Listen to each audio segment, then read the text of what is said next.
Bonsoir à tous. Effectivement, j'ai été invité là pour vous parler d'islam. Et peut-être d'une façon, à mon avis, que vous ne connaissez absolument pas. Parce que je vais vous parler de l'histoire de l'islam comme on l'a retrouvé, comme les chercheurs qui travaillent dessus depuis une centaine d'années, mais particulièrement depuis une quinzaine d'années, l'ont retrouvé.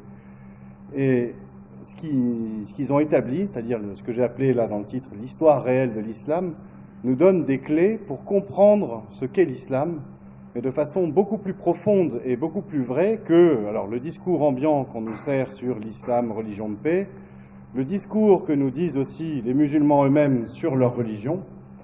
Et vous allez voir derrière que le phénomène qu'est l'islam va venir aussi nous interroger, nous occidentaux, sur ce qu'on est et sur ce qu'on croit. Alors, déjà, tout d'abord, j'imagine que vous êtes tous maintenant des spécialistes en islam, vu les temps que nous sommes en train de vivre, et que vous savez tous déjà à peu près ce qu'est l'histoire de l'islam, comme l'islam le dit lui-même, en fait, comme les musulmans en parlent, et puis derrière, comme on la retrouve dans les livres d'école, comme les journalistes en parlent et autres. C'est-à-dire que on a une histoire dite officielle, quoi, qui est celle qui est enseignée, qui met en scène Mahomet, le prophète de l'islam. Alors on peut dire Muhammad ou Mahomet. Mahomet en français, ça vient du turc, donc il n'y a pas de honte à dire Mahomet. Il aurait reçu entre 610 et 632, la date de sa mort, une révélation de Dieu. Un ange lui serait apparu et lui aurait révélé petit à petit ce qu'est le Coran aujourd'hui, qui serait donc la parole de Dieu à la virgule près. Ce Coran aurait été mis par écrit par la suite par ses compagnons, devenus califes, et puis l'islam se serait répandu comme ça. Donc on est là au 7e siècle, entre 610 et 632, en Arabie, aujourd'hui saoudite, dans la ville de la Mecque, dans une région assez désertique. Mahomet aurait été un caravanier. Bon, vous avez à peu près là tous les présupposés de l'histoire de l'islam comme l'islam se raconte lui-même. Et ce que moi j'appelle maintenant, depuis que je me suis un peu intéressé aux travaux des chercheurs, je vous en parlerai davantage de mon parcours tout à l'heure, ce que j'appelle moi maintenant la légende, en fait, la légende islamique. Parce qu'en fait, on assiste depuis, je vous l'ai dit, une centaine d'années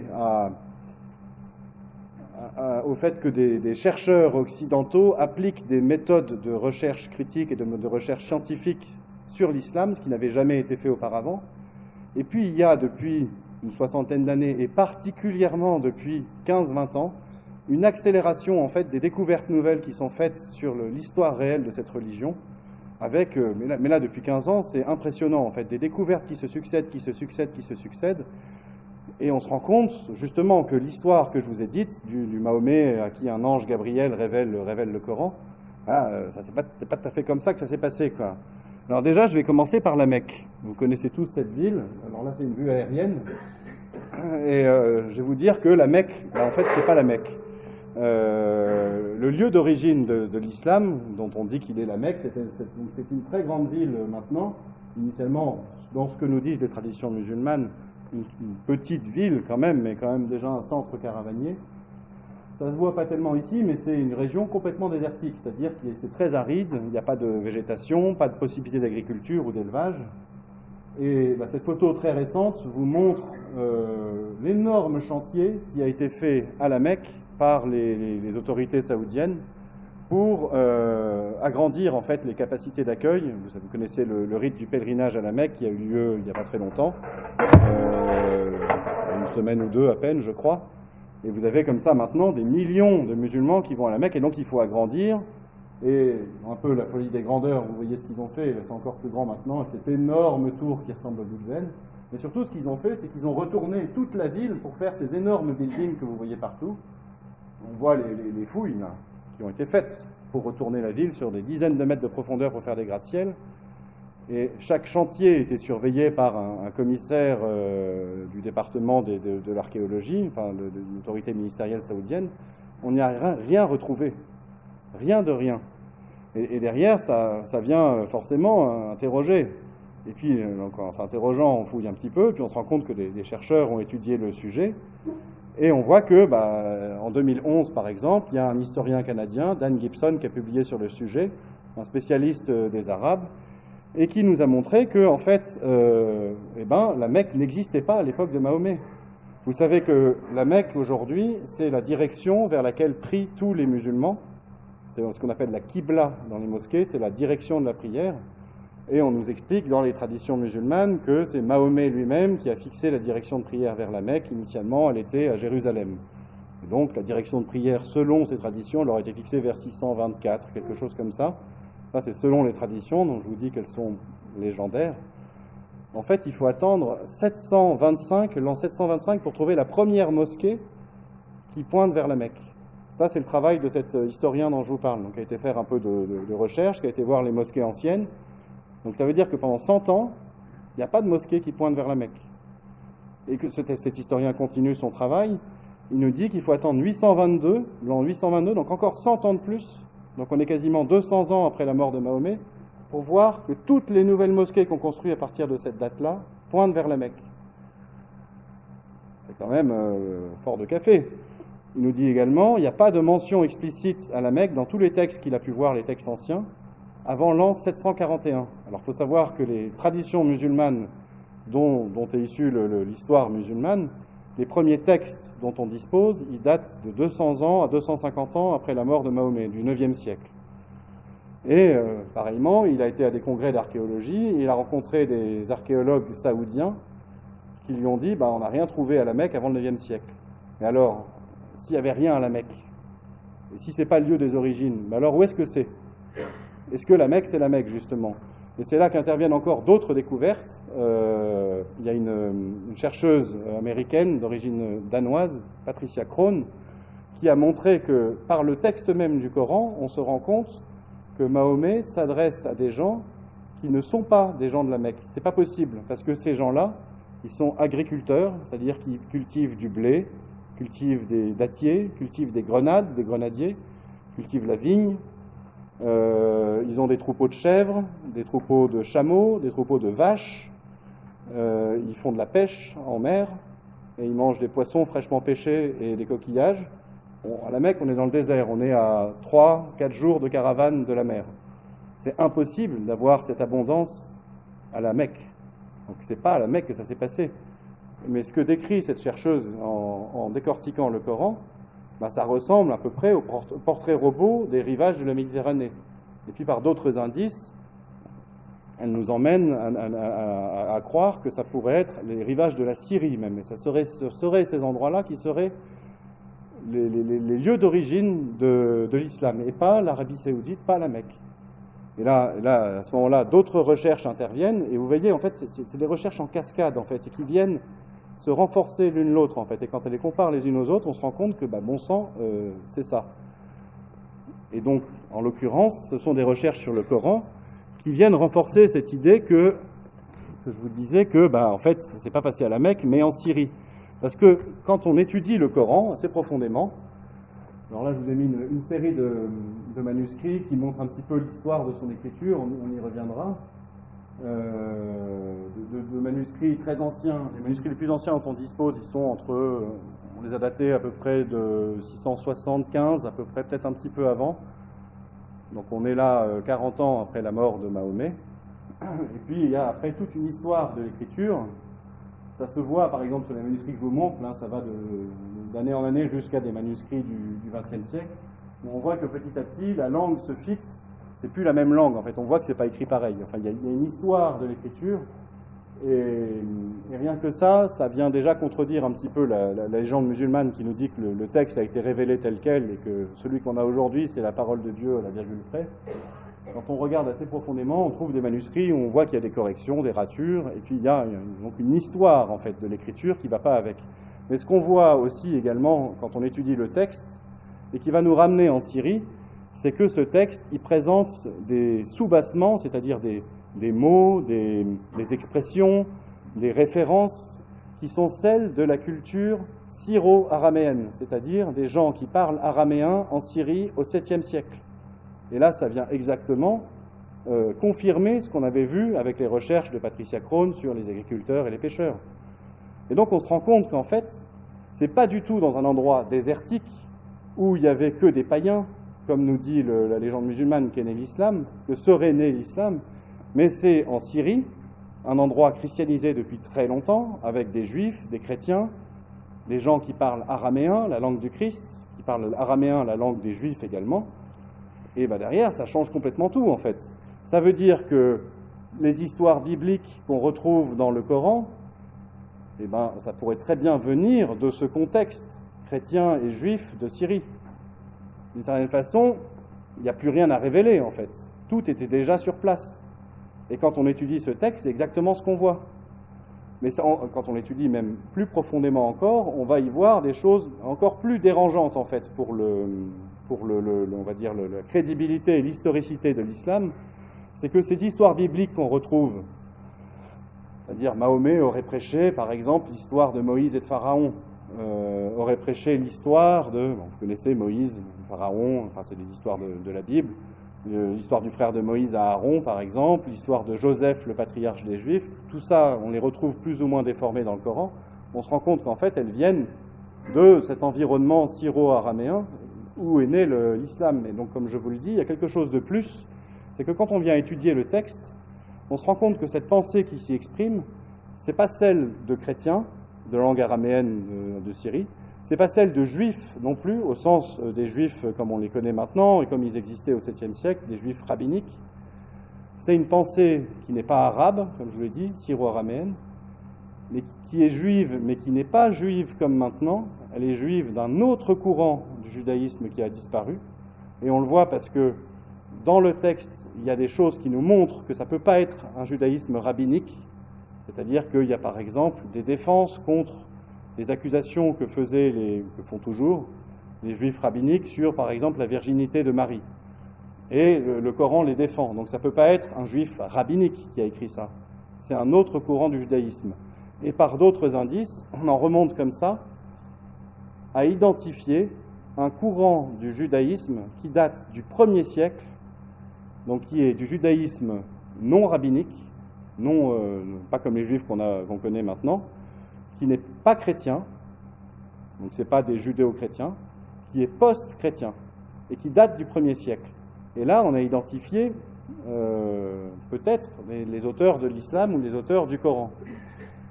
Donc si on a une Mecque qui n'est plus la Mecque, un Coran qui n'est plus le Coran, et donc une révélation qui n'est pas une révélation, qu'est-ce que ça nous dit de Mahomet en fait? Qui était Mahomet, quoi? Est-ce que Mahomet était Mahomet?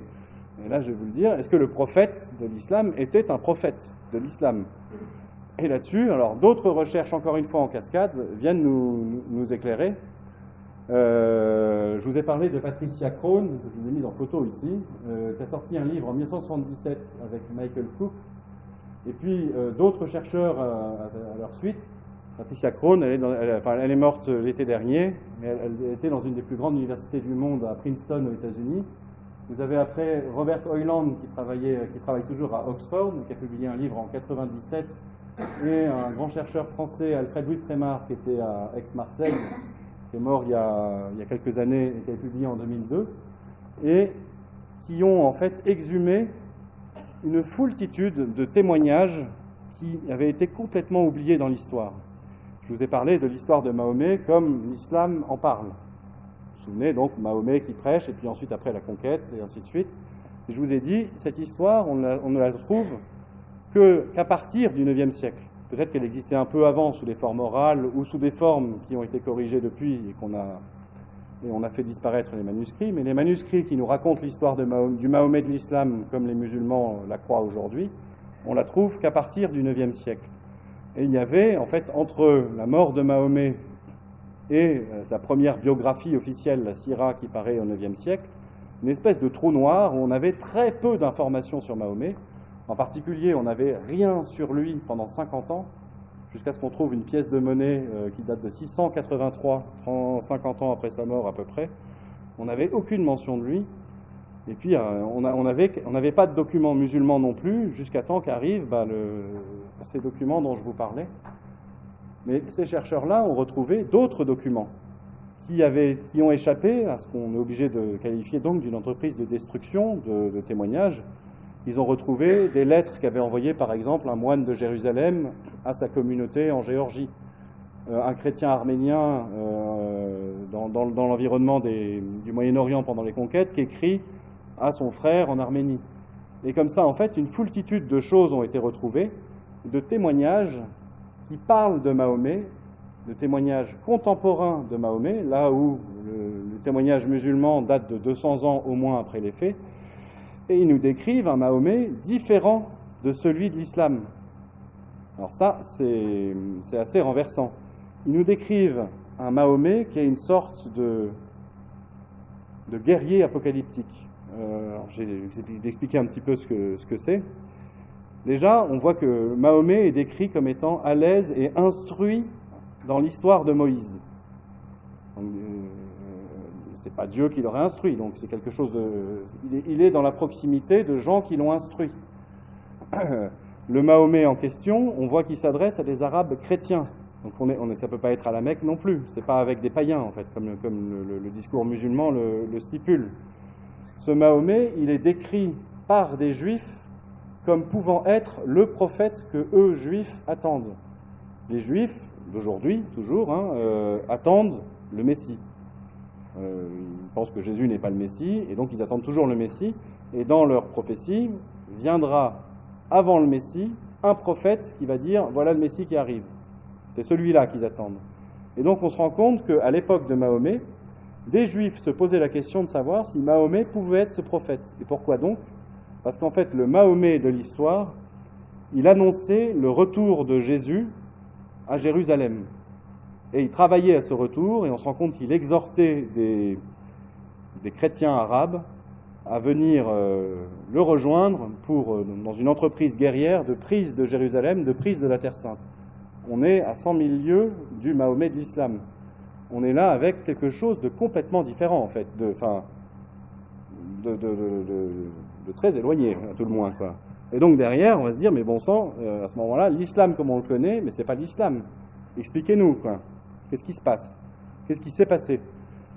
Et alors, c'est là que je vous parlais un petit peu de mon propre parcours à moi. Moi, si je me suis intéressé à ces questions, c'est parce que j'avais un collègue musulman il y a un peu plus de 10 ans, on avait des discussions sur l'islam, ça m'avait fait lire le Coran, et noter une incohérence profonde entre ce que me disait mon ami musulman de ce qu'était l'islam. Il me disait, tu vas voir, c'est la 3e religion révélée.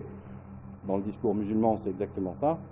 Ça vient après le judaïsme, qui vient par Moïse. Puis ensuite, il y a Jésus qui donne le christianisme. Et ensuite vient Mahomet qui donne l'islam. Et à chaque fois, c'est mieux. Enfin, à chaque fois, Jésus vient accomplir les promesses du judaïsme. Et ensuite, Mahomet vient accomplir les promesses du christianisme. Mais quand on lit le Coran, on n'y voit pas du tout un accomplissement, quelque chose de nouveau, mais un retour à l'esprit d'avant. C'est-à-dire que quand on connaît un peu les évangiles et les principes chrétiens, on se rend compte très bien de ce en quoi ils pouvaient accomplir la loi comme la vivaient les Juifs dans l'Antiquité. On change de système, on passe d'un système très cadré avec des lois qui nous expliquent les 614 commandements des Juifs, ce qu'il faut faire, comment est-ce qu'il faut manger, se lever, s'habiller, prier.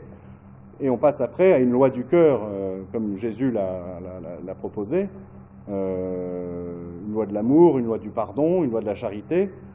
On voit le dépassement. Et quand on lit le Coran, on n'y voit pas du tout un dépassement de cette loi-là, mais on y voit un retour à l'esprit du judaïsme, un certain esprit du judaïsme, c'est-à-dire qu'on retourne à la loi. On retourne aux commandements qui nous expliquent comment il faut se lever, s'habiller, se manger, prier, et ainsi de suite. Et donc, mais ça colle pas.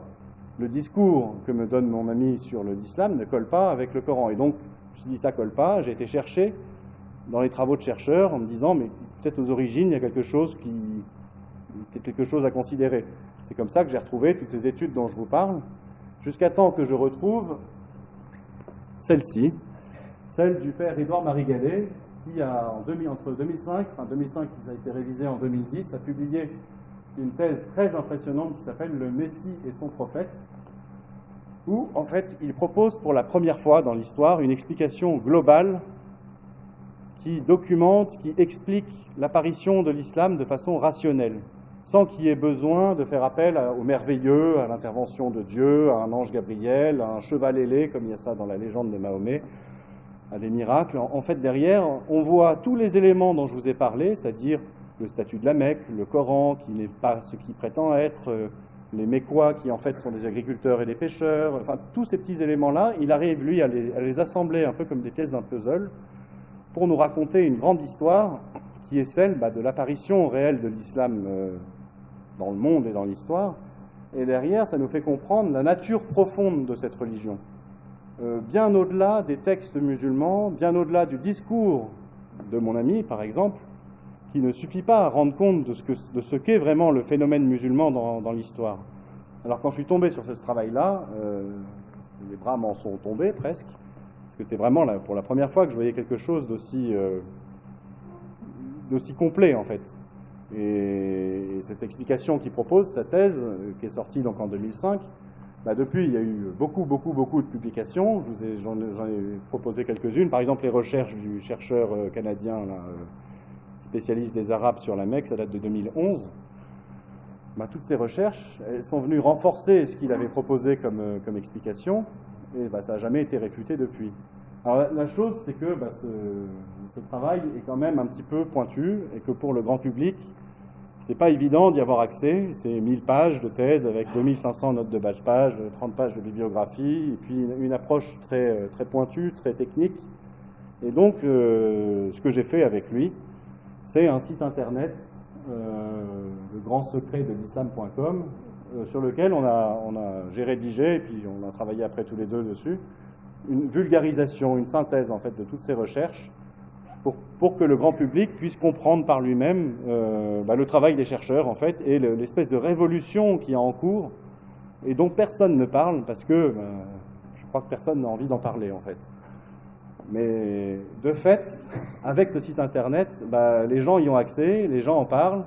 On en a fait un livre également, qu'on peut trouver via le site ou là, et on va voir ce que ça fait. Mais cette vérité qui commence à se dire sur l'islam, c'est peut-être une clé pour les problèmes qu'on est en train de vivre maintenant.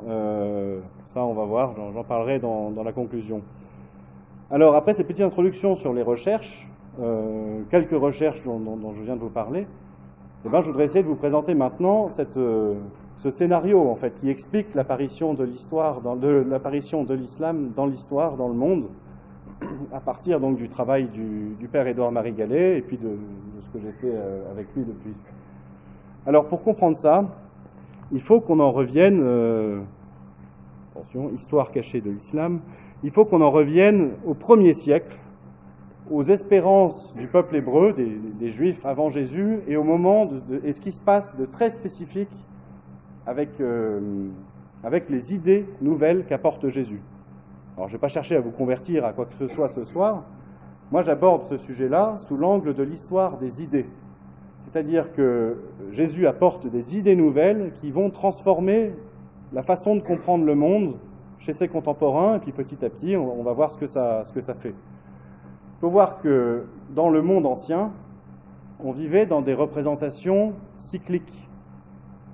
Vous avez peut-être des souvenirs d'école de la mythologie grecque, par exemple, où on voyait la succession des saisons, par exemple, pour eux, s'expliquait par une succession d'intrigues et de comportements des dieux.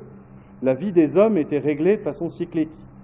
Ça se voyait encore, peut-être même encore maintenant, dans des populations, on va dire, premières, qu'avait pu étudier l'anthropologue Claude Lévi-Strauss, qui avait été dans des îles en Océanie, voir comment fonctionnaient les civilisations archaïques, et on se rendait compte qu'ils répétaient tout le temps la même chose en fait. Il avait dit, ces civilisations, elles marchent comme des horloges, et nous, en Occident et dans le monde, on marche comme une machine à vapeur lancée à toute vitesse. Ces civilisations qui marchaient comme des horloges, elles le faisaient parce qu'elles avaient des systèmes religieux qu'elles avaient développés pendant des dizaines, des centaines de milliers d'années peut-être, qui marchaient autour de sacrifices, au début des sacrifices humains, puis après des rites qui ont singé ces sacrifices, et qui avaient pour but de contenir le mal à l'intérieur de la société.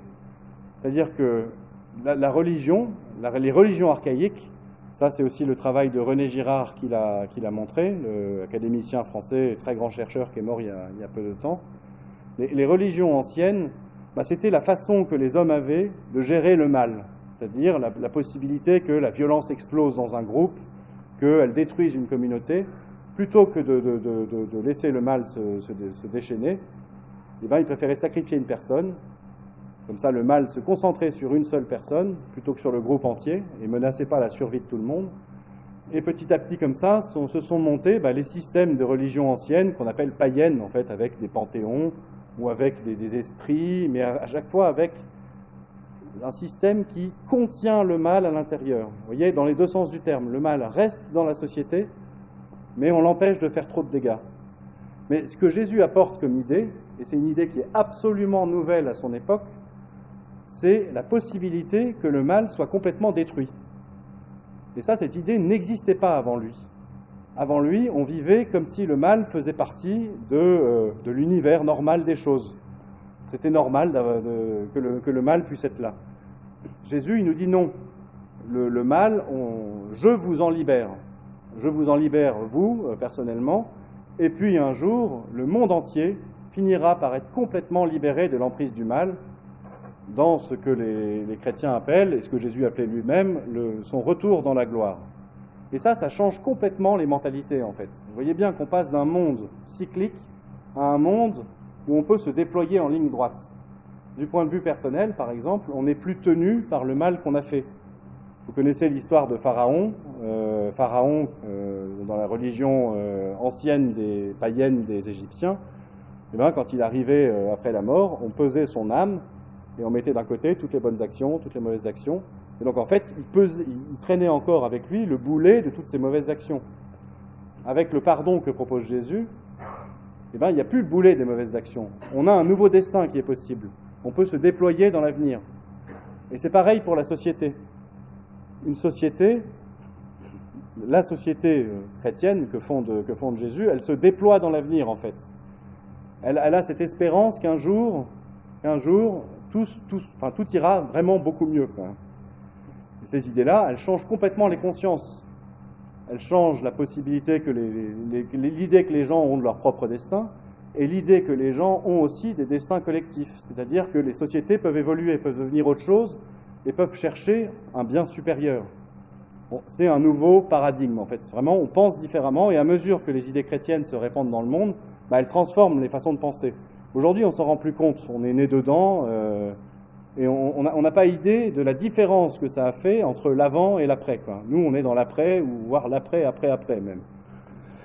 Et une des raisons qui font qu'on est dans l'après, c'est que ces idées, très rapidement, elles ont été dénaturées, on va dire, dévoyées, transformées, par des gens qui n'étaient pas chrétiens, en fait, qui ne les prenaient pas comme telles, mais qui les ont transformées. En fait, dans l'entourage même des tout premiers judéo-chrétiens à Jérusalem, il y avait des juifs pour qui Jésus, le Messie, comme il l'avait reconnu, comme il l'attendait par les prophéties, devait être un roi, un Messie politique, un chef de guerre, qui aurait dû, à cette époque-là, comme ils l'espéraient dans leur rêve, en fait, qui aurait dû réunifier le pays d'Israël, chasser les envahisseurs romains hors du pays, et puis assurer sa prospérité à jamais. Et pour eux, Jésus, il aurait dû faire ça. Puisqu'il était le Messie, c'est comme ça qu'il aurait dû le faire, en fait. Mais le problème, c'est qu'il ne l'a pas fait. Il est mort crucifié, ressuscité si on est chrétien et qu'on a la foi, mais en tout cas, une chose qui est certaine, c'est qu'il ne s'est pas avancé, il ne s'est pas montré au monde comme un chef de guerre qui voulait chasser les Romains hors d'Israël. Ça, c'est pas du tout comme ça que les choses se sont faites, mais eux le fantasmaient tellement fort qu'ils ont voulu croire ça malgré la réalité, en fait. Et ils se sont dit, mais si Jésus n'a pas pu être le chef de guerre que nous, on voulait qu'il soit, c'est parce qu'il en a été empêché. Il y avait un problème. Le plan de Dieu était parfait, mais il y a eu un problème. Les conditions n'étaient pas remplies pour qu'il puisse faire sa mission. Et eux, les conditions qui ne sont pas remplies, ils voient ça comme le fait qu'il a été trahi, que vous connaissez l'histoire de Jésus, qu'il a été livré aux Romains par les chefs du temple et certains chefs des Juifs. Donc il y avait une corruption. Donc c'est tout ça, en fait, la corruption des Juifs, la mauvaise religion qui a empêché Jésus de remplir la mission qu'il aurait dû remplir, quoi. Et ajouter à cela ces idées nouvelles qu'apporte Jésus, dont je vous parlais tout à l'heure, c'est-à-dire cette possibilité que le mal puisse être complètement vaincu. Chez ces gens, le mal, il est identifié, assimilé assez facilement, pas forcément au mal qu'on a dans son cœur, mais derrière au respect ou au non-respect de la loi, à l'appartenance ou la non-appartenance au peuple juif, au fait d'être un bon religieux ou un mauvais religieux. Et il y a une vision qui s'est développée chez les Juifs avant Jésus, et encore peut-être un peu maintenant, que le mal, c'est celui qui n'applique pas bien la religion, n'est pas un bon juif, et voire n'est pas juif du tout, quoi. Et donc, quand vous mélangez ces idées que Jésus va libérer le monde du mal, Jésus est un chef de guerre qu'on a empêché de faire le travail qu'il aurait fallu, on arrive en fait à une déformation politique du message de Jésus, des idées de Jésus. C'est l'idée que Jésus va physiquement libérer le monde du mal entier, le monde entier, en exterminant tous les méchants, ou en soumettant tous les méchants à la loi.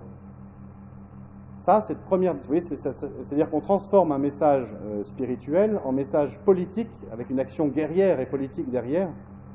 Et cette déformation qui se produit là, c'est ce qu'on peut appeler le messianisme politique global.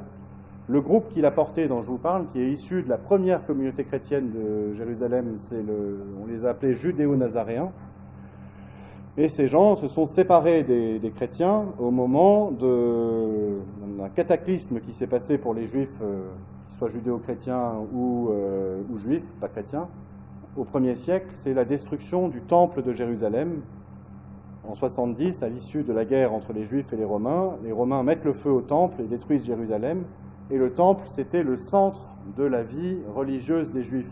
C'est là qu'ils faisaient les sacrifices, c'est là que Dieu était présent dans le temple, comme ils le croyaient. Et alors la destruction du temple, c'est un cataclysme sans nom. C'est pour ça que les Juifs se lamentent toujours aujourd'hui auprès du mur des lamentations, parce que le temple a été détruit. Et donc ce cataclysme, il saisit toutes les communautés religieuses, il saisit ce groupe des judéo-nazaréens ou nazaréens comme je vous en ai parlé, et ils se disent, mais bon sang, si le temple a été détruit, c'est que Dieu vient nous punir, il vient punir les mauvais juifs, les corrompus, ceux qui ont empêché Jésus de faire sa mission. Et puis ils se souviennent d'une parole de Jésus. Jésus a dit, détruisez ce temple et en 3 jours je le relèverai. Alors les évangélistes, Jean en tout cas nous dit qu'il parlait de son propre corps en parlant de la résurrection. Eux, les Nazaréens, jugent que c'est un signe que Jésus va revenir et qu'il va reconstruire lui-même le temple, rétablir la bonne religion comme il faut. Et derrière, le problème, c'est que Jésus, il ne revient pas faire ça. Donc les Nazaréens commencent à changer le projet et à se dire, mais si nous, on arrive à reconstruire le temple à la place de Jésus, Jésus va revenir, comme le chef de guerre qu'on fantasme, qu'on veut qu'il soit, il va prendre la tête de nos armées, il va partir à la conquête du monde et il va libérer physiquement le monde du mal en le soumettant à la loi de Dieu, en exterminant tous les méchants.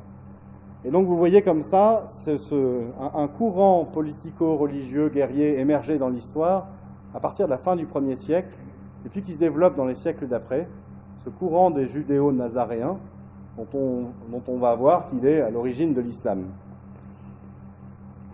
Alors, ce qui se passe, c'est que les judéo-nazaréens qui étaient à Jérusalem ont quitté Jérusalem avant la destruction du temple, ils sont partis en exil. On les a retrouvés par plein de témoignages d'historiens de l'époque, de pères de l'Église, et puis par des travaux d'archéologie en Jordanie, et puis principalement en Syrie. En Syrie, ça vous évoque quelque chose avec ce que je vous ai dit tout à l'heure. Ils se sont installés sur le plateau du Golan, et également dans la région de Latakié. Latakié, c'est là où il y avait la base des Russes quand ils sont intervenus dans la guerre il n'y a pas très longtemps. Et on les piste comme ça sur les premiers siècles, avec, comme je vous ai dit, des témoignages, des recherches archéologiques. Et on se rend compte qu'au VIe siècle, ils ont rompu leur isolement ethnique, parce qu'il s'agissait d'une secte, une secte parmi des centaines de sectes issues du bouillonnement du bouillonnement d'idées qu'il y a eu après la prédication de Jésus.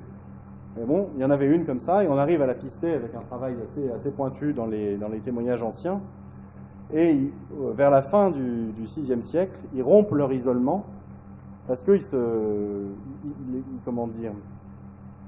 rendent compte que par eux-mêmes, ils n'arriveront jamais à reconquérir Jérusalem, en fait.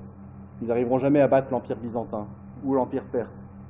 Et donc, ils se disent qu'il leur faut des alliés. Il faut qu'ils fassent rentrer des gens avec eux dans leur projet. Et donc, ils vont s'adresser à leurs voisins directs. Alors, qui on trouve comme voisin direct dans la région de l'Atakié? On trouve la tribu des Koréchites.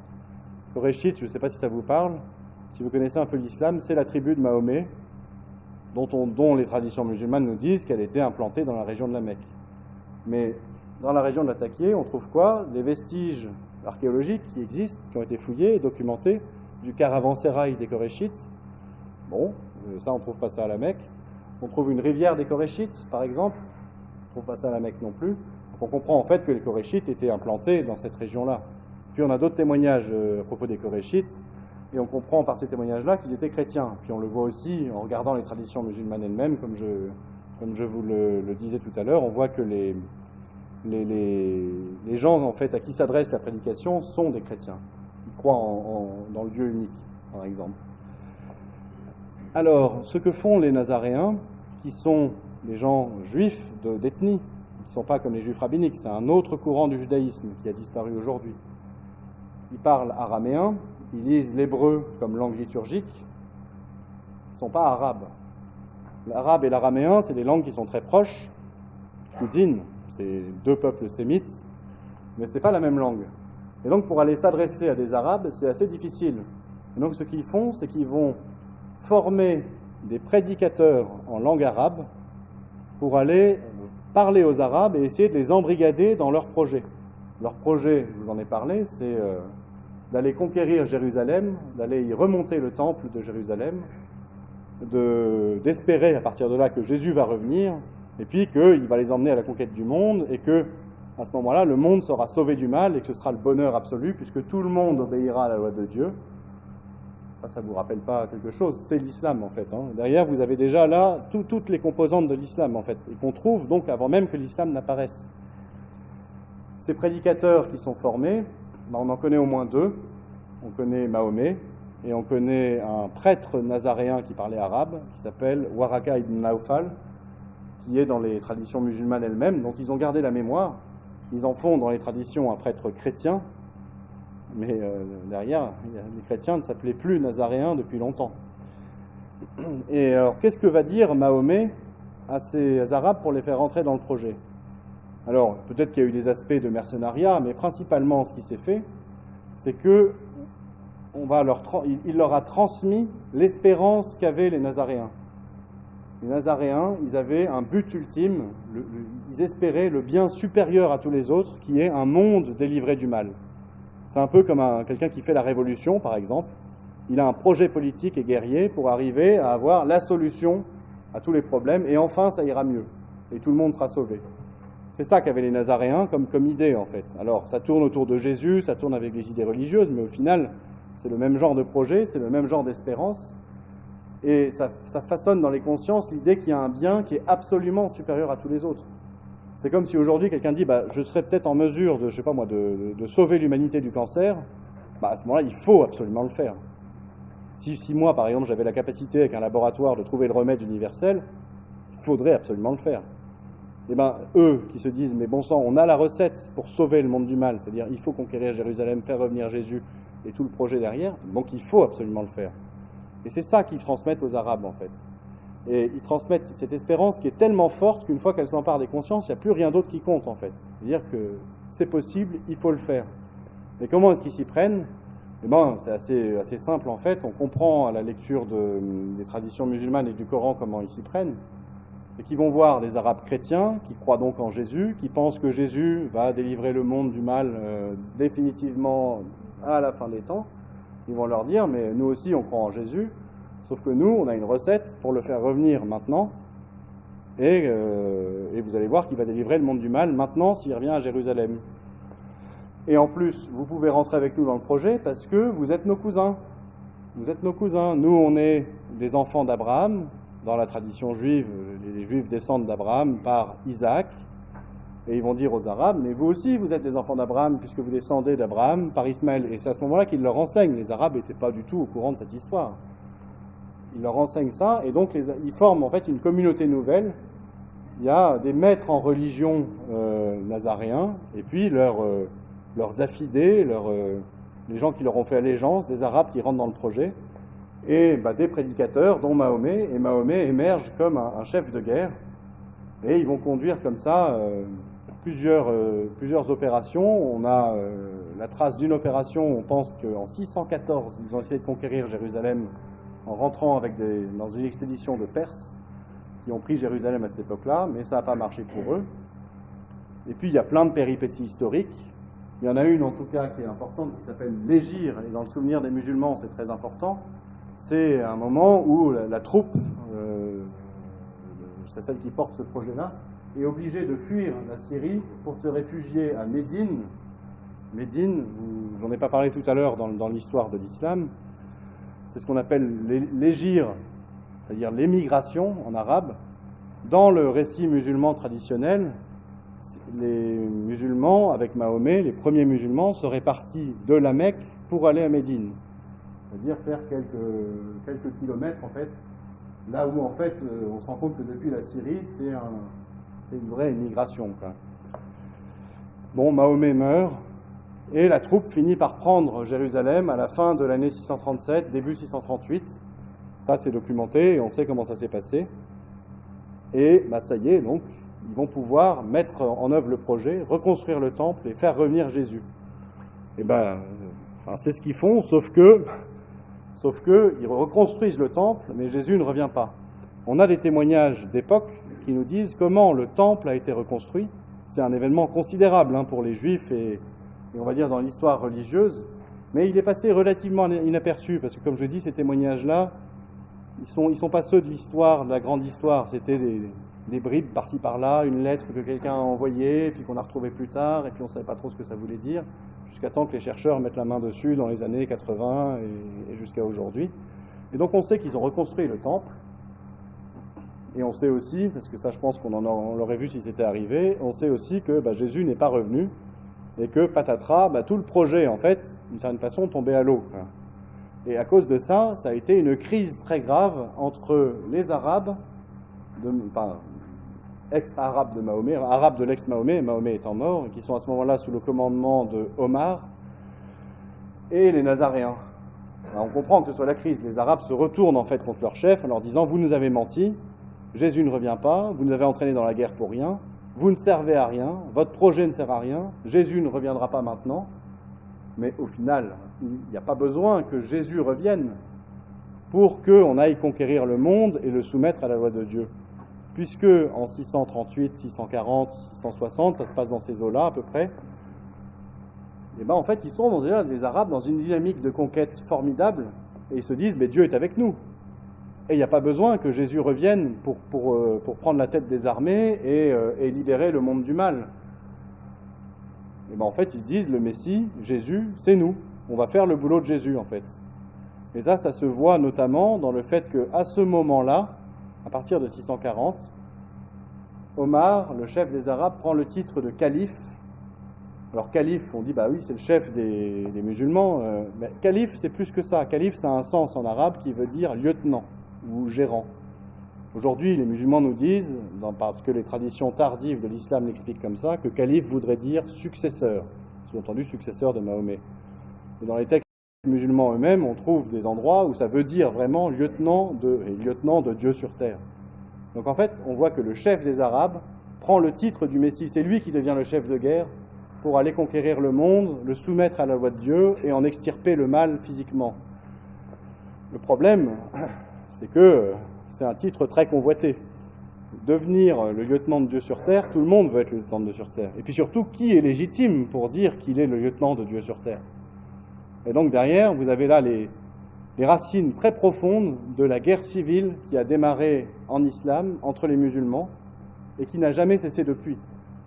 Et s'ouvre à partir de l'an 644, assassinat d'Omar, par des gens qui n'étaient pas d'accord avec lui, qui pensaient qu'il n'était pas légitime pour régner au nom de Dieu.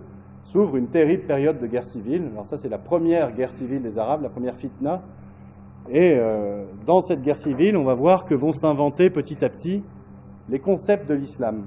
C'est-à-dire que là, je vous ai parlé de la religion des Nazaréens. La religion des Nazaréens avec les Arabes, c'est pas encore l'islam comme on le connaît. Il n'est pas question de prophète, pas question de Coran, pas question de révélation. Donc on voit que l'islam, en fait, s'est inventé petit à petit bien après. Comment est-ce que ça s'est fait?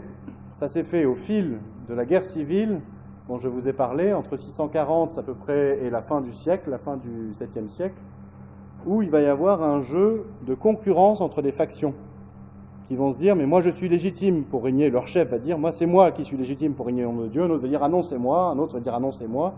Et ils vont avoir des arguments à faire valoir.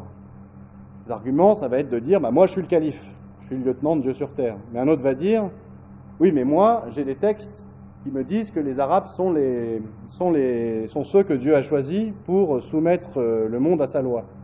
Un autre va dire ah, mais moi je suis dans la continuité du prophète. Je suis dans la continuité de Mahomet en tant qu'il est le premier qui nous a dit ça. Même si c'est pas tout à fait ça qu'il a dit.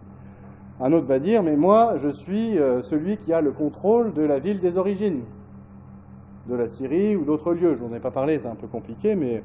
Et en fait, on voit comme ça des factions qui s'affrontent et des concepts qui sont propres à l'islam qui émergent en fait de la concurrence.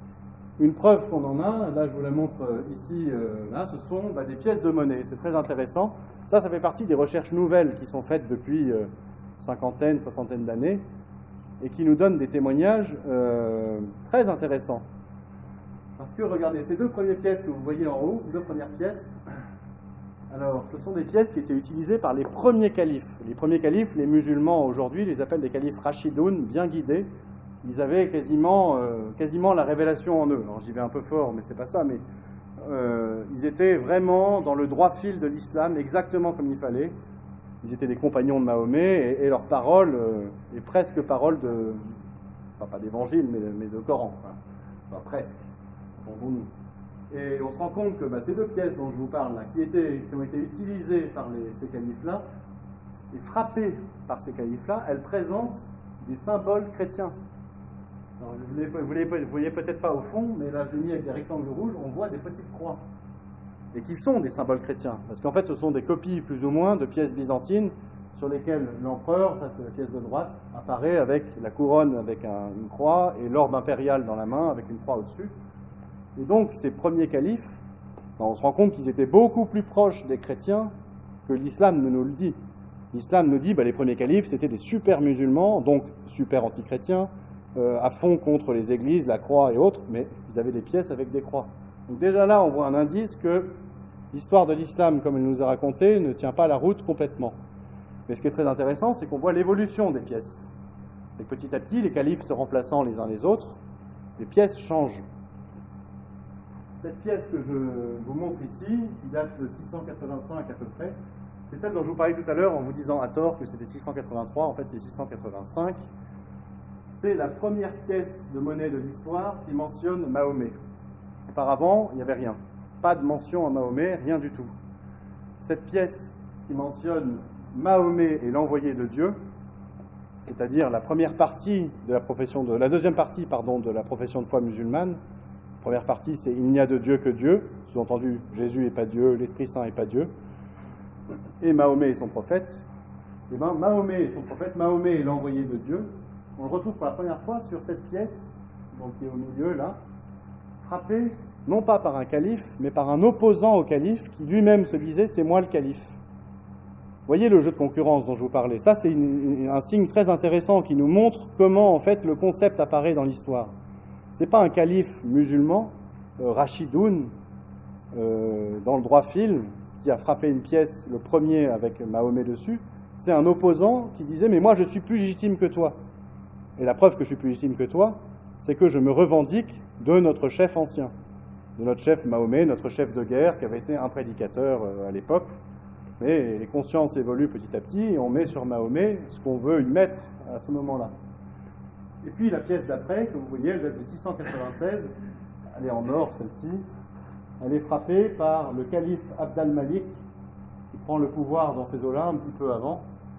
et qui, lui, va être un très grand personnage dans la constitution de l'islam et puis dans la politique en général.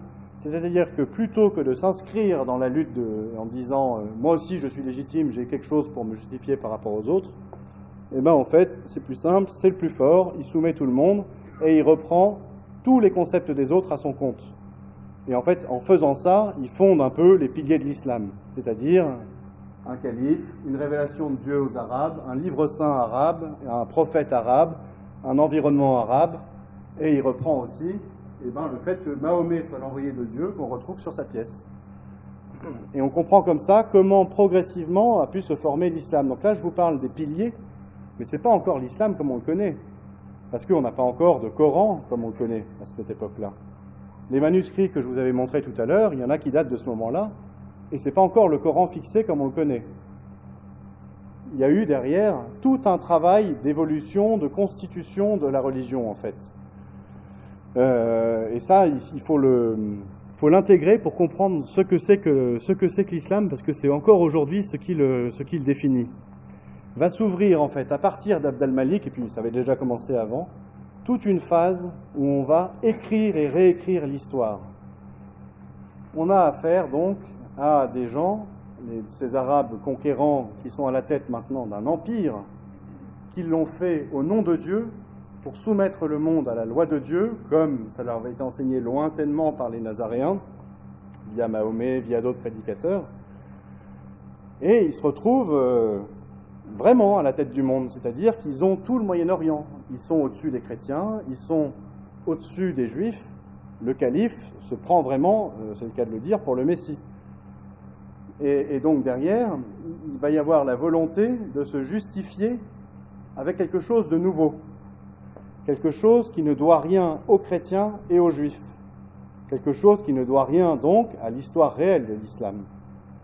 Et petit à petit, il va y avoir un processus comme ça qui s'enclenche sur des centaines d'années où on va réécrire l'islam, on va écrire l'islam plutôt, et on va le doter de l'histoire comme on la connaît.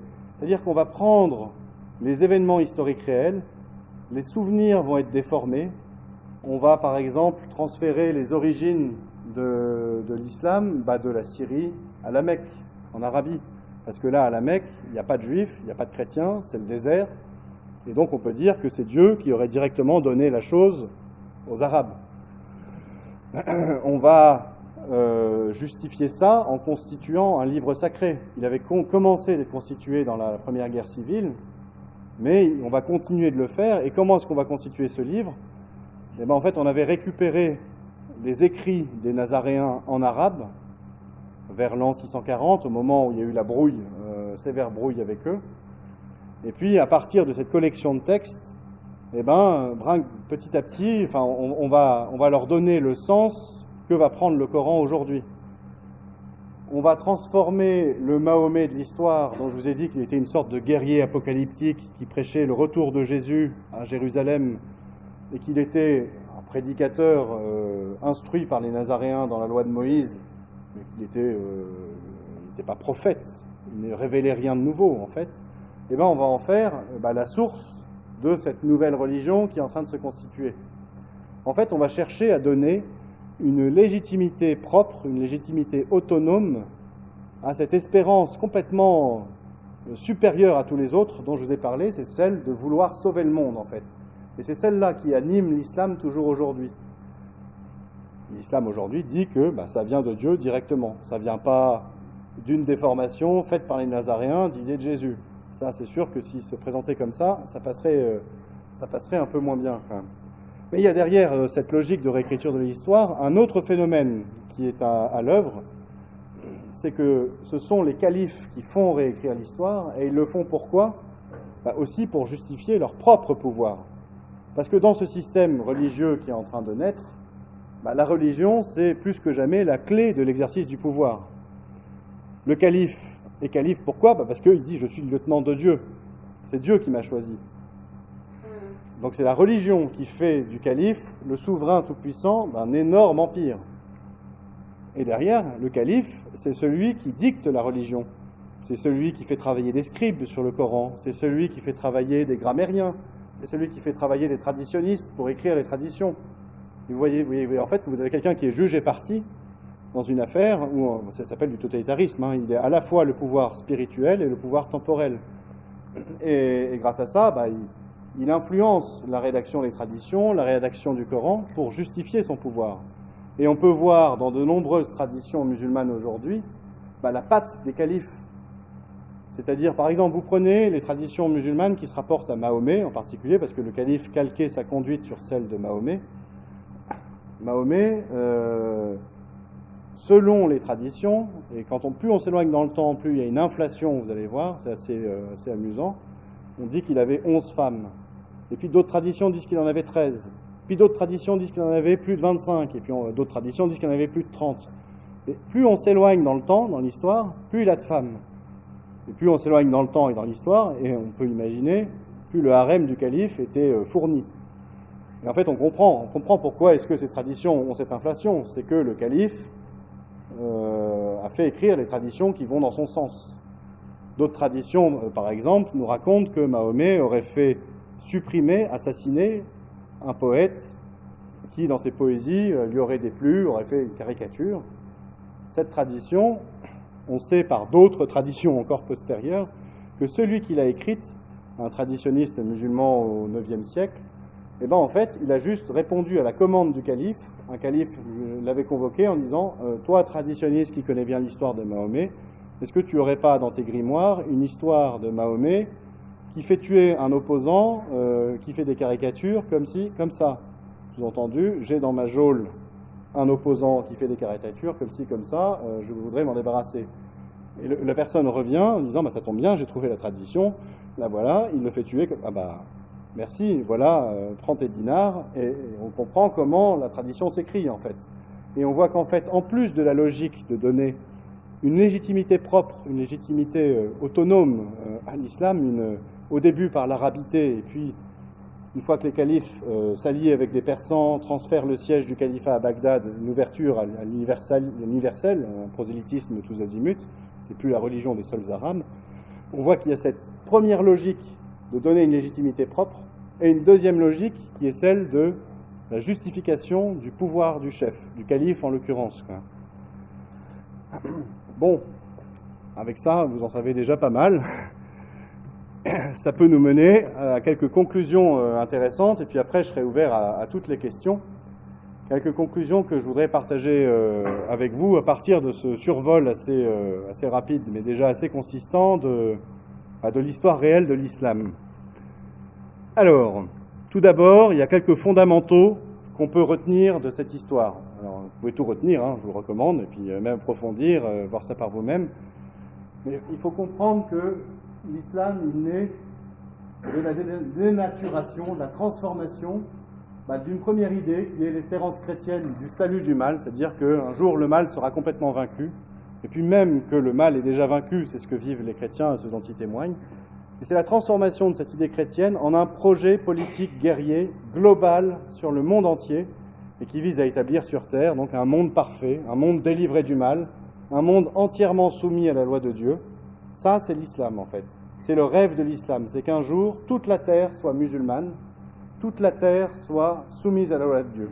Et donc c'est ce à quoi travaillaient les Arabes pendant la conquête, et puis c'est toujours l'espoir qui anime les musulmans aujourd'hui. Vous avez par exemple le dirigeant du comité contre l'islamophobie qui s'était exprimé il y a un an ou deux, plus que ça même.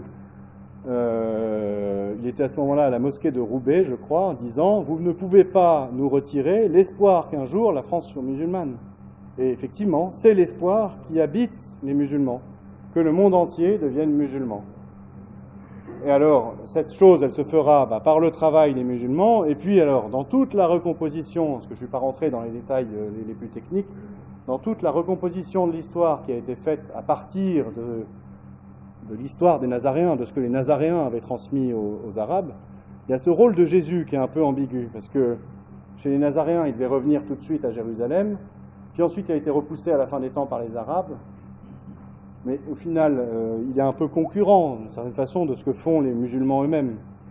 En islam, il y a un peu deux formes de salut du monde. Il y a ce que font les musulmans en islamisant le monde petit à petit, et puis ils ont l'espérance qu'à la fin des temps, Jésus reviendra physiquement comme le chef de guerre que les Nazaréens croyaient qu'il était, et qu'il contribuera à ce moment-là, avec les musulmans, à éradiquer complètement, totalement le mal du monde.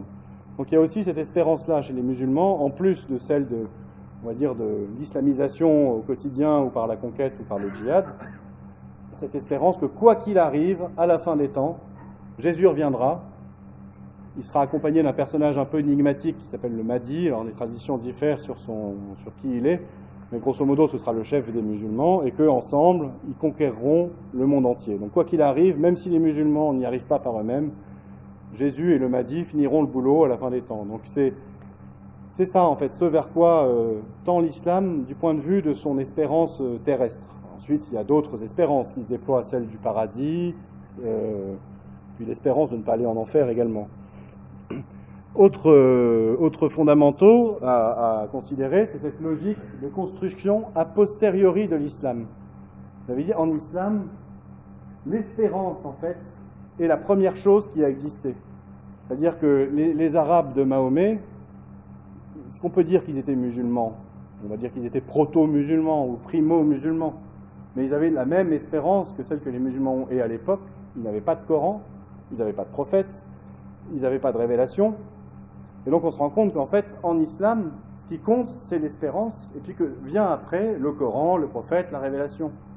Ça, c'est ce qu'on voit dans l'histoire, ça s'est fait comme ça dans l'histoire, et c'est toujours le cas aujourd'hui.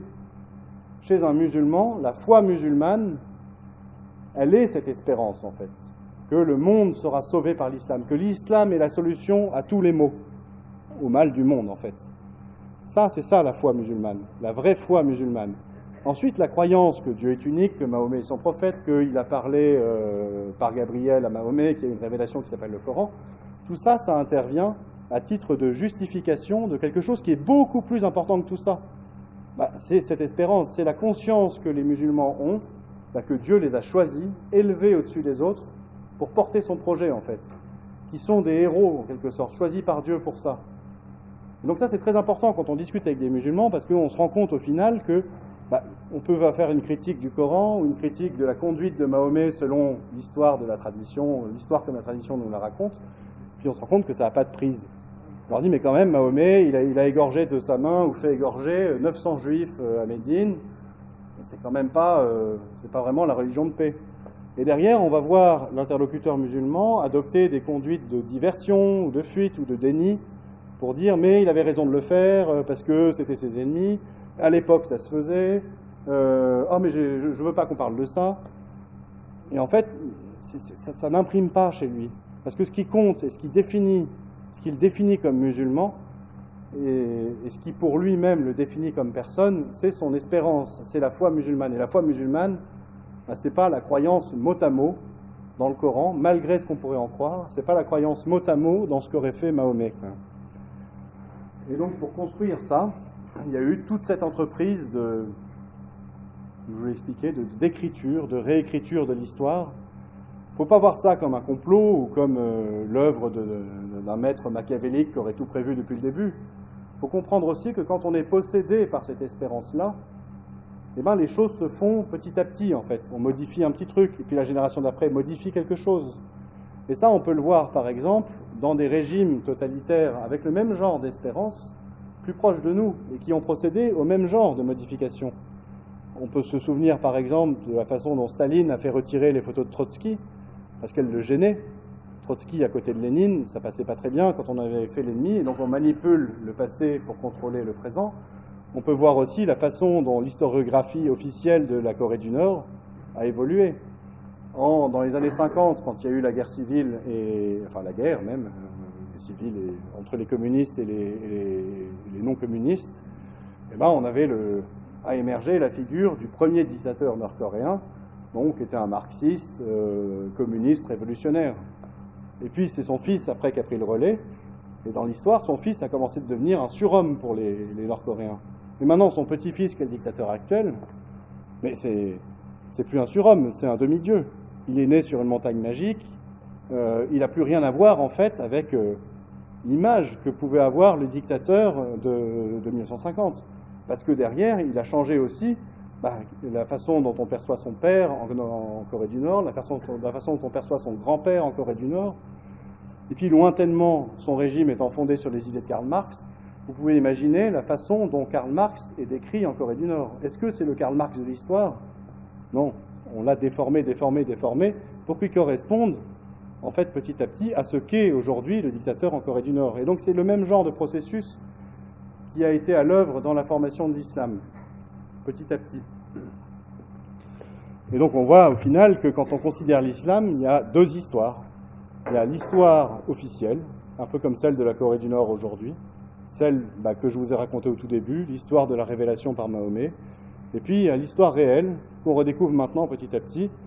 Et vous comprenez maintenant, vu les enjeux, pourquoi on en parle si peu de cette histoire réelle et pourquoi ça passe par des petits sites internet et c'est pas encore dans les grands médias. Je ne sais pas si ça y sera un jour. Enfin, dernier point à souligner, ça je l'ai bien dit tout à l'heure, l'élaboration de l'idéologie, en fait, puisqu'on peut parler d'idéologie, qu'est l'islam, elle a obéi aussi à la logique impériale du pouvoir et des autoritaires des califes. Il fallait justifier le pouvoir, il fallait administrer l'empire. On avait par exemple au 8e et 9e siècle un empire énorme qui allait de l'Espagne à l'Asie centrale avec des langues différentes, des religions différentes, des gens très différents. On était bien loin de la situation de Mahomet. Mais on a fait dire à Mahomet dans le Coran qu'il fallait administrer les chrétiens comme ci, les juifs comme ça, par exemple. Et ça, c'est des logiques de construction a posteriori qu'on peut expliquer. Et donc, on a vraiment affaire au final avec l'islam à une idéologie religieuse qui se sert de l'idée de Dieu. Une idéologie, comme on pourrait la définir, c'est-à-dire, je trouve que c'est une définition qui colle bien à tous les systèmes idéologiques. Une idéologie, c'est un système de justification du pouvoir qui se sert de l'idée du salut du monde, qui se prétend sauveur en fait. C'est-à-dire le pouvoir en lui-même est la solution à tous les maux. L'exercice politique est la solution à ce qui ne va pas. Et on définit ça en fonction de l'époque, mais en l'occurrence, c'est exactement ce qu'est l'islam, et puis c'est ce qu'ont été d'autres choses après. Alors, ah non, ça c'est pas moi. Derrière, en fait, à partir de ce travail historique, on peut aller interroger l'islam, en fait, en profondeur. Parce qu'on a compris, en fait, quelle est la dynamique de l'islam, quel est le moteur profond de l'islam, cette espérance, en fait, qui habite les musulmans. Cette espérance de type révolutionnaire, millénariste, Et on a derrière comment on peut dire, on touche le nerf, en fait, quand on vient interroger les musulmans sur cette dimension de l'espérance en fait islamique. En particulier, on peut aller les interroger parce qu'aujourd'hui, et même dans l'histoire, le rêve musulman qu'un jour l'islam va sauver le monde, que l'islam serait la solution à tous les problèmes, il est durement à l'épreuve aujourd'hui. Là, je vous ai mis la citation du président égyptien Al-Sisi, que vous connaissez peut-être, qui date du 28 décembre 2014, où il est venu interroger les savants de l'université de Lazare en Égypte, qui est une grande institution de l'islam sunnite. Et il est allé les voir en leur disant « Mais il faut réformer l'islam, changer la religion, parce que c'est pas possible ce qui se passe aujourd'hui. » Et il leur a dit « Pourquoi l'Oumma est-elle, l'Oumma c'est la communauté des musulmans, pourquoi est-ce qu'elle est une source d'inquiétude, de danger, de meurtre et de destruction pour le reste du monde ?» Donc là, vous avez un président musulman qui vient alpaguer des savants musulmans en leur disant « Mais bon sang, pourquoi est-ce que l'islam, c'est ça derrière, c'est une source de danger, de meurtre et de destruction pour le reste du monde ?» Est-ce que l'islam, c'est la solution à tous les maux de la terre quand le président d'une des plus grandes nations musulmanes a ce discours sur l'islam et veut forcer les savants de l'islam de ses propres institutions à changer l'islam parce que le constat est là. L'islam est une source d'inquiétude, de danger, de meurtre et de destruction pour le reste du monde. Est-ce que c'est ça la solution à tous les maux ? Ça, on peut dire que ça met le rêve musulman à l'épreuve. Ce qui le met à l'épreuve aussi, c'est de se rendre compte que, et c'est le corollaire de ce que disait le président égyptien Sisi, au passage, ça n'a pas encore été suivi des faits, et on se pose beaucoup de questions sur, on va dire, la sincérité du président Sisi, parce qu'il y a aussi peut-être beaucoup de postures dans cette déclaration vis-à-vis de l'Occident, vis-à-vis de la minorité copte dans son pays. Ah bon, c'est un autre débat. Et je vous disais en corollaire, le corollaire de ce que disait Al-Sisi, c'est pourquoi est-ce qu'il n'y a jamais eu de paradis musulman sur Terre? Si l'islam est la solution, pourquoi est-ce que quand on applique l'islam à 100%, on n'a pas le résultat escompté, à savoir un monde de félicité, de paix, de joie, de bonheur, un monde de paix. Et là, vous comprenez pourquoi on dit toujours que l'islam est une religion de paix. C'est ce qui vise ultimement, en fait. La paix par la soumission du monde entier à la loi de Dieu. Mais en l'occurrence, il n'y a jamais eu de paradis musulman sur Terre. Les endroits où on applique l'islam de façon la plus intégrale, c'est les endroits que tout le monde fuit. Personne n'en veut, quoi. Et en particulier, on peut remarquer que les musulmans fantasment beaucoup des paradis perdus de l'islam. Ils fantasment l'époque de Médine, où le prophète Mahomet, comme il le reconstruit, aurait régné de façon juste et équitable, et tous les musulmans auraient été heureux comme jamais. Ils fantasment l'Andalousie, havre de paix et de tolérance, sous la férule de souverains musulmans bien inspirés par l'islam, bien guidés. Ils fantasment la maison de la sagesse du IXe siècle du calife Al-Mamoun à Bagdad, où voilà, les grands savants du monde entier se retrouvaient, et c'était l'âge d'or en fait. Ils fantasment en fait des paradis perdus qui leur permettent d'espérer qu'un jour il y aura vraiment le paradis sur terre grâce à l'islam. Et ces paradis perdus, déjà, n'ont jamais existé. Médine, l'âge du prophète, on sait ce qu'il en est maintenant qu'on a fait le travail historique.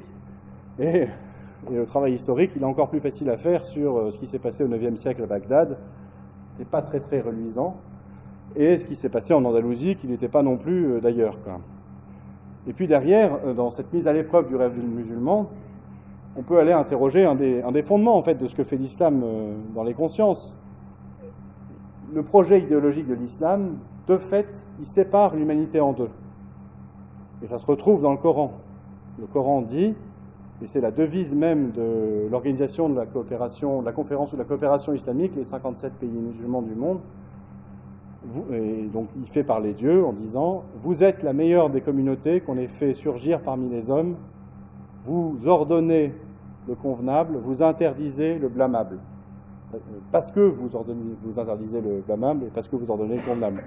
C'est-à-dire, musulmans, vous êtes au-dessus des autres hommes. Parce que vous êtes musulmans et que vous portez ce projet de soumettre le monde à la loi de Dieu. Et d'ailleurs, on le voit dans toutes les idéologies. À chaque fois, on sépare l'humanité en deux, les bons, ceux qui portent le projet, ceux qui le soutiennent, les musulmans, et en particulier les bons musulmans, et puis les autres. Ceux qui sont des obstacles au projet, les mauvais musulmans, et puis les non-musulmans. Cette façon de voir l'humanité coupée en deux, qui est celle de toutes les idéologies, mais en particulier de l'islam, elle est complètement fausse. Elle est complètement fausse. L'humanité, elle est une. Les hommes ne sont pas différents les uns des autres. Alors évidemment, on a des cultures, des enracinements, des langues et autres. Mais dans le fond, on est tous aussi capables les uns que les autres de faire le mal. Ce n'est pas parce qu'on est musulman qu'on le ferait plus ou moins que les autres. Il y a l'écrivain Solzhenitsyn qui disait ça dans, je crois que c'est l'archipel du Goulag, que la ligne de partage entre le bien et le mal ne sépare pas ni les États, ni les classes, ni les partis, mais qu'elle passe au milieu du cœur de chaque homme. Elle passe au milieu du cœur de chaque musulman, comme de chaque non-musulman. Et donc on ne peut pas dire que les musulmans, par essence, parce qu'ils sont dans le projet, parce qu'ils ordonnent le convenable et qu'ils interdisent le blâmable, ils sont dans le bien. Ça, on peut le faire comprendre, des musulmans, et leur montrer que ça ne marche pas comme ça dans l'humanité. Ça ne marche pas comme ça. Et au contraire, et ça c'est derrière ce que nous dit Solzhenitsyn dans un autre de ses livres, en reprenant cette formule, si la ligne de partage passe au milieu du cœur de chacun, qui peut arracher une partie de son propre cœur? C'est pas possible. Donc il faut se rendre à l'évidence que le rêve musulman ne peut pas marcher. Il est fondé sur une fausse anthropologie, pour parler en termes savants, mais les hommes ne sont pas comme ça. Les hommes et les femmes ne sont pas comme ça. Alors ensuite, on peut rentrer dans des considérations un peu plus pratiques. C'est-à-dire qu'on a vu que l'islam était une religion qui avait été faite pour l'exercice du pouvoir. Elle façonne des psychologies qui sont prêtes à accepter l'autorité. Et à partir du moment où on dit qu'elle se fait au nom de l'islam. Et de fait, ça se prête très facilement à toutes les manipulations. Alors déjà dans l'histoire, on peut considérer on peut considérer que les premiers Arabes ont été manipulés par les Nazaréens, par les Juifs nazaréens, judéo-nazaréens, qui les ont embrigadés dans un projet, qui se sont servis d'eux, en fait.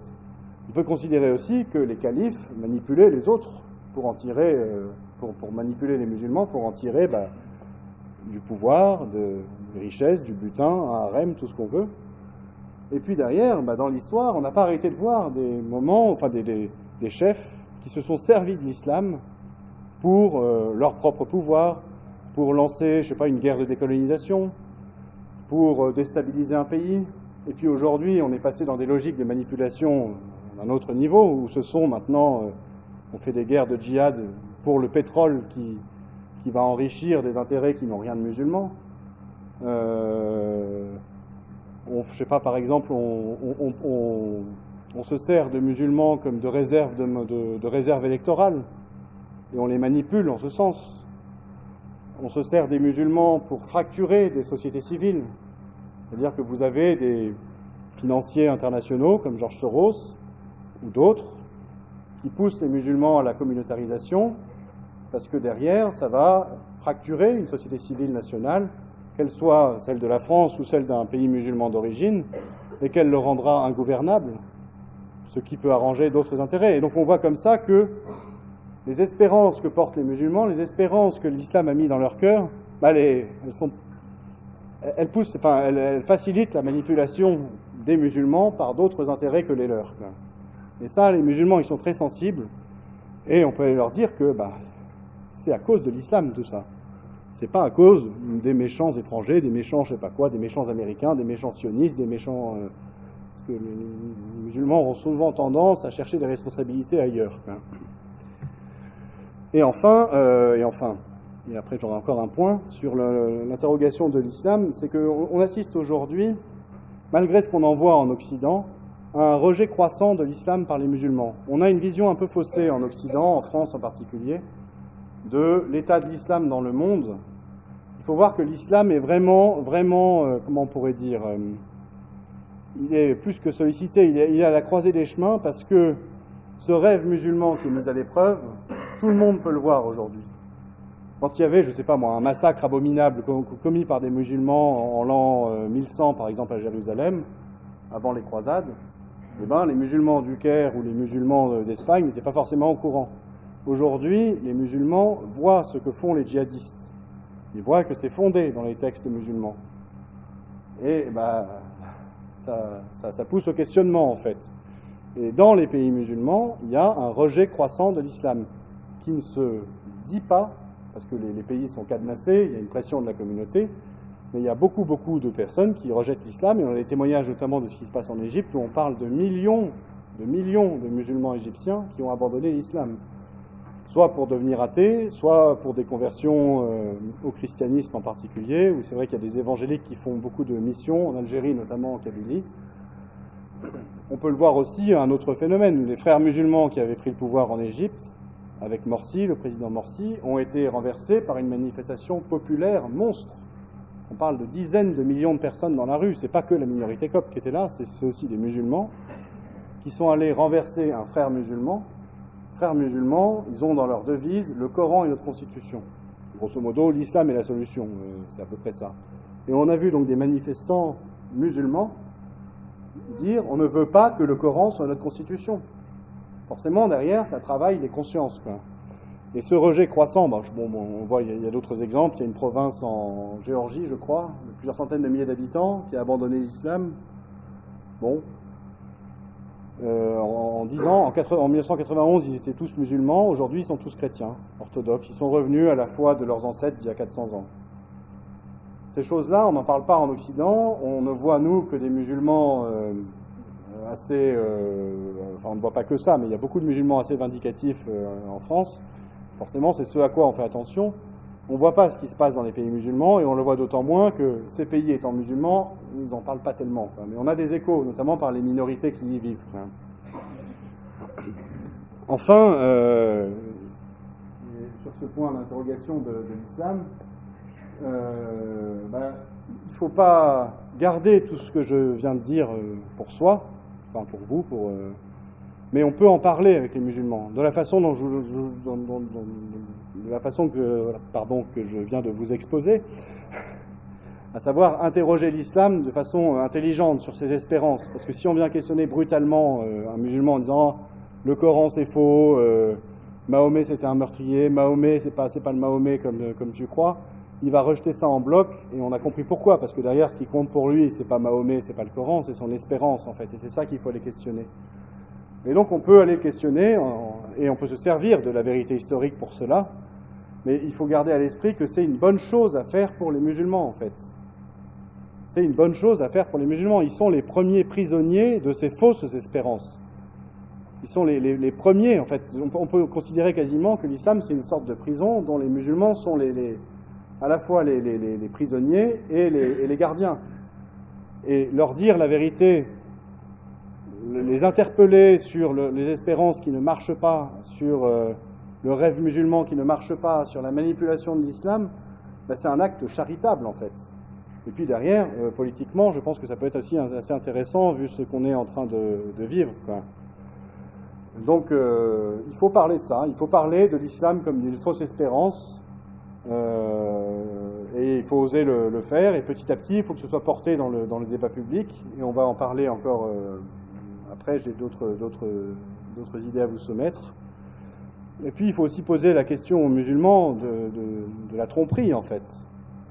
S'ils sont dans une fausse espérance, s'ils sont trompés, en fait, dans leur espérance, ce qu'ils font aujourd'hui, en croyant soumettre le monde à la loi de Dieu pour le libérer du mal, mais à qui est-ce que ça sert, au final? Est-ce que ça sert les musulmans?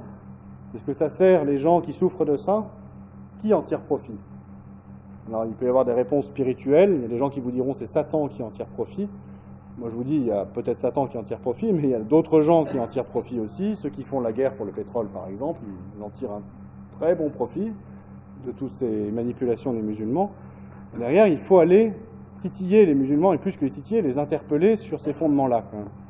Et derrière, ce faisant, il faut être lucide, interpeller les musulmans sur ces espérances-là, ça nous renvoie en miroir nos propres espérances à nous, occidentaux. C'est-à-dire qu'on se rend compte que nous aussi, on a un système qui n'est pas si différent de celui de l'islam, en fait. Nous aussi, on croit on a des espérances que, avec la solution qu'on a, un jour, peut-être ça ira mieux, quoi. Un jour, peut-être, le progrès sera, par exemple, la solution à tous nos maux. L'émancipation sera la solution à tous nos maux. Je sais pas, les lendemains qui chantent, par exemple, ça a beaucoup tourné les têtes, seront les solutions à tous nos maux. Vous voyez qu'il y a, dans l'Occident, le même genre d'espérance qui peut se déployer en islam. Et donc, aller interpeller les musulmans, si derrière nous, on est dans la même espérance, exactement, ou si on a la même chose à leur vendre que l'islam, je ne suis pas certain que ça marche. Des espérances similaires, on voit, par exemple, aujourd'hui, le libéralisme en tant qu'idéologie, il propose quoi? Une consommation très matérialiste. Il propose une forme de paradis sur Terre qui ressemble assez au paradis de l'islam. Le paradis de l'islam où les guerriers qui meurent pour Dieu ont 72 femmes éternellement pour eux, des petits garçons même, et des rivières de vin et des fruits délicieux. C'est pas un petit peu la vie rêvée des millionnaires, ça? C'est pas un peu ce qu'on nous vend à la télévision quand on nous parle, je sais pas moi, d'une grande star de cinéma qui a sa super villa avec ses 10 chambres et ses 4 maîtresses? Ça ressemble un petit peu quand même, hein. Derrière, on est nous-mêmes questionnés, en fait. Et c'est ça qui est profond dans ce travail qui est fait sur les origines de l'islam, c'est que ça nous revient un peu en boomerang, quoi. Derrière aussi, nos propres idéologies, elles portent en elles-mêmes des travers qui sont parfois aussi mortifères que ceux de l'islam. On peut penser au multiculturalisme qui veut faire un monde de paix entre toutes les cultures, qui est une forme d'idéologie aussi. Derrière, tout comme en islam, on accepte de sacrifier des vies humaines pour ce projet. Parce qu'au nom de ce projet, par exemple, il faut accepter l'autre tel qu'il est, même s'il porte des sectarismes atroces, même si, par exemple, il est islamiste, djihadiste, fichéiste, tout ce qu'on veut, il faut l'accepter parce que c'est le multiculturalisme. et qu'on est prêt à prendre ce risque et à sacrifier des vies pour ça s'il faut. Ça, c'est notre Premier ministre qui l'a dit. Il y aura des attentats, on ne peut rien y faire, il y aura des morts, il faut accepter d'en payer le prix. On ne va pas renoncer à ce qu'on est, parce qu'il y a des attentats. Et donc on voit que, tout comme en islam, on accepte de tuer ou de faire tuer, dans nos sociétés, avec nos espérances, on accepte de tuer et de faire tuer. Parce que derrière, on a en ligne de mire des biens supérieurs, un bien supérieur, un peu comme en islam, quoi, qui mérite, soi-disant, dans notre esprit, que l'on tue ou que l'on se fasse tuer pour lui. Comme en islam, il y a le bien supérieur du salut du monde, de l'islam qui va sauver la terre entière, qui mériterait qu'on tue ou qu'on se fasse tuer pour lui, quoi. Vous voyez, derrière, les interrogations, elles vont un peu plus loin, quoi. Et puis aussi, il y a quelque chose qu'il faut considérer, c'est que l'islam, comme il se présente à nous aujourd'hui, c'est une espèce de réveil qui est le sien depuis une centaine d'années, il est aussi le fruit d'une forme de dialectique assez perverse avec l'Occident. C'est-à-dire que, vous avez vu, l'islam, son espérance, elle se déploie en disant l'islam va être la solution à tous les problèmes, et en particulier les problèmes, le mal, comme il est identifié par les musulmans, c'est l'Occident. C'est-à-dire la conduite de l'Occident aujourd'hui, la façon dont on vit, nous, la façon dont par exemple, on fait des guerres à l'étranger, la façon dont nos mœurs évoluent, par exemple, c'est jugé par les musulmans comme étant le mal absolu. Et derrière, ça les justifie encore plus d'être musulmans. Vous voyez l'espèce d'engrenage atroce que ça fait, en fait. On a l'impression, et c'est les gens qui ont décrit ça, parler de choc des civilisations, que les choses seraient inéluctables et qu'on serait, par une espèce de destin grec fatal, tragique, horrible, de tragédie, on serait destiné à s'exterminer les uns les autres. Non, en fait, on n'est pas obligé de rentrer dans cette dialectique, parce qu'on n'est pas obligé d'accepter ces espérances folles non plus, hein. Et derrière, c'est pour ça que je vous disais qu'en boomerang, ces études sur l'islam, elles nous reviennent chez nous, c'est que nous faut comprendre que nos propres espérances, elles ne sont pas forcément aussi fondées que celles des musulmans, et il faut s'interroger, quoi. Il faut s'interroger. Dans la dialectique, il y a toute l'affaire de toute la partie historique, en fait. On voit bien qu'avec la colonisation, la décolonisation, les aspects géopolitiques où des services secrets ont pu se servir de radicaux pour faire des révolutions, par-ci par-là, ou pour déstabiliser des pays. Puis maintenant qu'on fait le djihad au nom du pétrole, que il y a eu des tentatives occidentales de manipuler l'islam, comme on en a parlé, et que ça aussi, chez les musulmans, ça déclenche des réflexes de rejet absolu de l'Occident et de volonté de devenir encore plus musulman, quand même. Bon, les choses sont compliquées, quoi, hein. Une fois qu'on commence d'ouvrir un peu la marmite, on se rend compte que c'est pas si simple que ça, quoi. C'est pas si simple que ça, quoi. Et derrière, je vous dirais ça, alors en conclusion des conclusions de toute ma conclusion, c'est que à l'étude de tout à la lecture ou à la compréhension de tout ce qu'on vient de voir, les racines profondes de l'islam, qui se rendent compte que l'Occident, je ne veux pas jeter la pierre, hein, je pense que les horreurs des djihadistes sont quand même très horribles, mais l'Occident n'est pas si loin derrière, quoi. Moi je pense que le problème, au final, il peut être très politique, et il faut le traiter de façon politique quand on a des responsabilités politiques, mais le problème que pose l'islam à l'Occident, il est davantage spirituel et religieux que politique. L'islam, en fait, vient poser à l'Occident des questions qui fâchent, qui embêtent, qui gênent, auxquelles on ne peut pas répondre. Il vient poser la question du mal, qu'on a un peu évacué quand même. On voudrait que tout aille bien. On ne peut pas parler du mal. On ne peut pas parler de l'inclination qu'on a, nous, dans notre cœur, au mal. Ça nous embête, quoi. Et ça fait un moment qu'on n'en parle plus. On en parlait encore un peu quand on était chrétien, mais maintenant qu'on n'est plus chrétien, bon. Mais derrière, c'est des problèmes de fond. Le mal a une emprise sur nous. On est porté à faire le mal, c'est notre liberté. Le mal a une emprise sur le monde. On voit bien que les choses vont plutôt de plus en plus mal que de mieux en mieux, quoi. Comment est-ce qu'on répond à ces questions-là, quoi? Ça, c'est des questions d'intérêt public, en fait, qui mériteraient d'être soulevées, d'être débattues. On ne devrait pas dire c'est la laïcité, chacun se fait sa petite sauce dans son coin, dans son petit esprit, se cuit sa petite soupe, là, comme dirait le général de Gaulle. Ce sont des questions de fond, en fait. Et on ne peut pas les renvoyer à des appréciations personnelles. Il faut des appréciations personnelles, certainement, mais il faut aussi des réflexions collectives.